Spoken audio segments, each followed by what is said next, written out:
Hello, Solorigese. And welcome to an exercise in oversimplification via extended linguistic analogy, or as you would more expect it to be called, extended languagey analogy with oversimplification exercise. Okay. I'm here. I don't understand.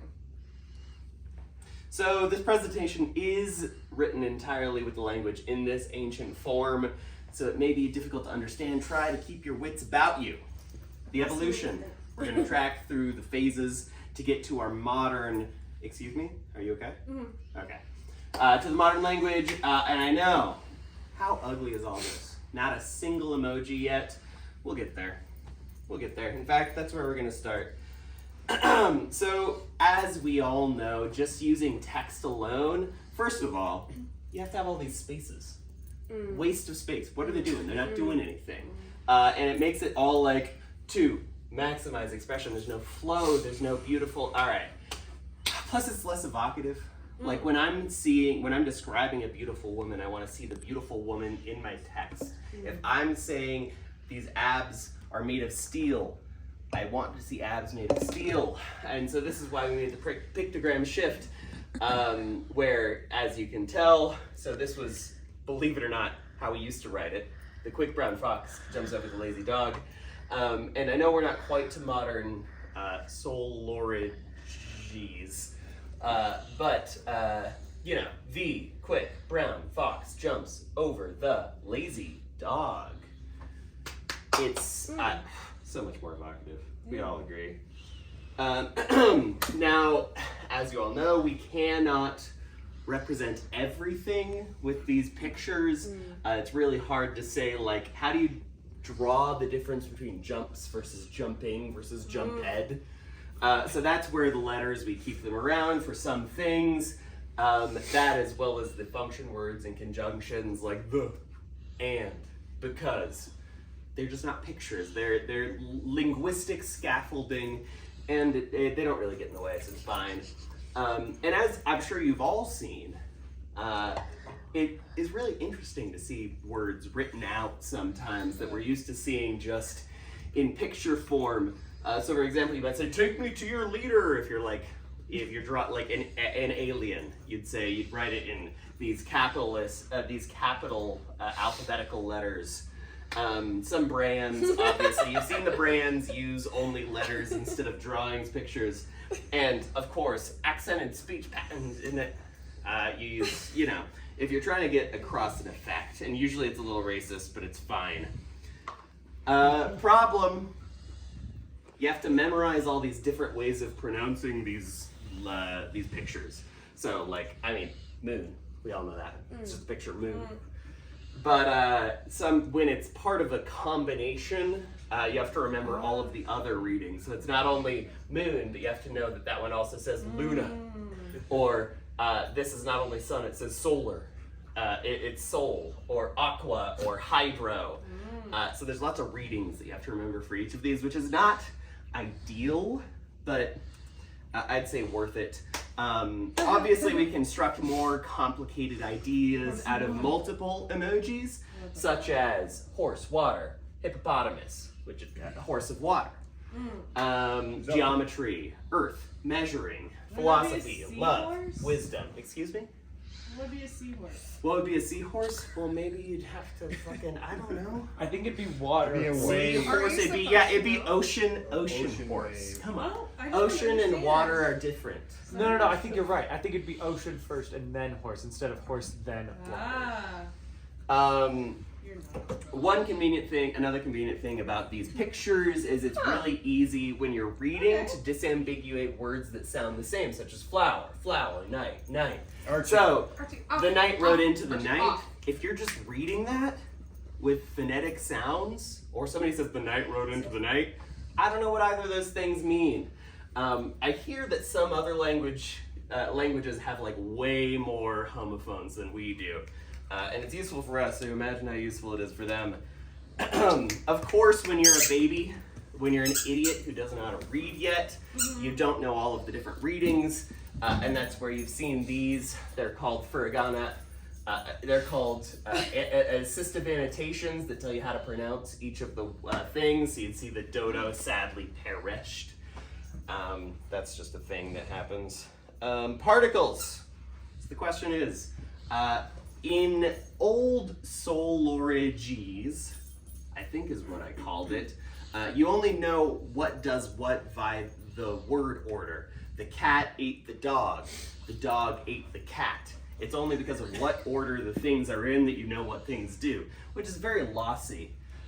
Why don't we just label what the object of a sentence is? Dog. What the subject of a sentence is? Cat. And then put the verb somewhere. So it's cat ate dog. But instead you say, the store to friend with went. Easy. So much easier. And one of the benefits of it is that you can kind of mix around what order you put the words in. So, friend with the store to went. Both mean the same thing. Slightly different emphasis, but you get the idea. Yeah. It's so much easier this way. Okay. Bam! Last thing, we love a little bit of punch. And so that's where we're gonna put the verb last. It's kind of like a little drum roll to like what's actually happening. So instead of the quick brown fox jumps the lazy dog over, which that sucks, obviously. Instead we say the quick brown fox, the lazy dog over jumps. Yeah. Woo! Yeah. Are you Bam! doing? Right at the end. Am I doing what? Nope, go ahead. Yeah, I think I.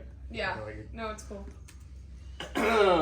Just one of the fun different things that we can use to label words. It's the as for, the topic tag. So, yesterday, as for yesterday, pizza ate. I had pizza yesterday, is what those idiots in the past would have said. Yeah. Instead, we say yesterday, as for pizza ate. It's a little inconvenient because sometimes it's marking like the thing that's doing the thing. Other times it's like for contrast, like order, and you say me as for eel is. You're not saying that you're an eel, obviously, as you all know. You're saying that I'll have the eel. But me as for eel is. And the other thing is back in the gap, partially due to the fact that it's all word order sensitive, you have to include like a subject in every sentence because otherwise it gets confusing. Because you only know what part of speech does what based on the order. But since we are labeling the parts of speech, we can just like assume stuff. So like if somebody asked you, ate? Yes. Sure. Or you could just say ate. Aided. Ate. Ed. Yeah. Oh, that should really say ate ed, sorry. Ed, of course, being the thing to turn the verb into the past tense. Somebody says, hi, who are you? You say, Andrew. You don't say, hi, my name is Andrew. That sounds so lame. Andrew. Yeah. It's a lot easier this way. Swim to went. I went to go swimming. It's shorter, it's more efficient. I don't know why this one happened. It's really not more efficient, but you know how in the old Solorigese, you have to, you can just say like, I'll have 3 dogs. Called it Solorigese too. Excuse me? Nothing. Sorry. You could say like, I'll have 3 dogs. Obviously now we have to say, I'll have 3 small animals of dog. So all nouns are uncountable. You know how you can't say 3 paper? You have to say 3 sheets of paper. Let's make everything like that. It's way better to do it like that. Another fun thing we can do in old Solorigese, when you want to like say how things relate to each other, you want to say not, you have to add a whole new word. That sucks. Yeah. You say, oh, you want to do something, you have to hold a whole additional word. When you're forced to do things, that's more words that you need. What if we just add them all into the same word? So you jumped, or you jumped. Andrew jumps. Andrew jumped. Andrew didn't jump. You say jump nodded. Easy. Andrew didn't want to jump. Jump want nodded. Easy. All one word. We're not expand. Andrew made to want nodded. I didn't want to be made to jump. Did you hear how many more words that second one is? Yeah. The first one was one word. Andrew made me want nodded. Cheesecake. Yeah, there it is. So that's how Japanese done works. Right. Here's the watashi wa, which is like I am, but you wouldn't really say that because everyone would just know you're talking about that. Yeah, exactly. Curry o tabemashita. I ate curry. So here's you get it. You'll understand more in my next presentation. Thank you. Goodbye. Question. Yeah, please. Sorry, I just moved here and I'm having trouble pronouncing the name. Yeah. What do you call this country? I'm sorry, Solorigese. Solorigese. Okay. Where I come from, we call this country Sunrise Land. Sunrise Land. Yeah. Aw, smart man. Yeah. What's up? How did you pick the emoji that you were depicted as? Oh, was it just jumping that was the kangaroo? Or That was is just you? jumping. Yeah, Okay, no, that is the kangaroo. That's to jump. Yes, Okay. obviously, because that is It's the function, pictogram yes. that most. Yes, you What understand. if you wanted to say kangaroo did something? Well, you would probably Kangaroo, use. I feel like that would fall under the issue of there being multiple different meanings Yeah, for yeah. one emoji. So you put it in a place where a noun Context. goes, What? you would say it's either the animal or the jump, and it's probably the animal jump. I see. The animal jump. As well. Will? Kangaroo in old storage. Will! Hello, Will. Oh, Will! Nice to meet What's you.